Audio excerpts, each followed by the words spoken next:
видео снимает.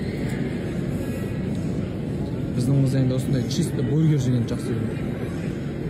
Бургер жейік деп сөйтеді. Бүгін енді келмеймін деп бір шулатып алыпсыз. Пранкер мұғымен. Но енді келем деп обещать етті, иә? Потому что мен махаббат үшін күрестім. Махаббат үшін күрестім ба? Күшті.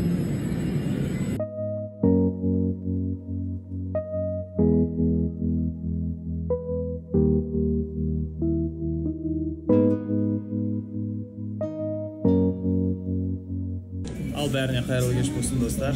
Мен эфирден шықтым. Эфирден шығып, өзімнің жаныммен кездесіп отырмын. Бәріне сәлем. Қалайсың, жан? Нормально өзім. Нормально. Сол тамақтан ой келдік. Бізге ас болсын.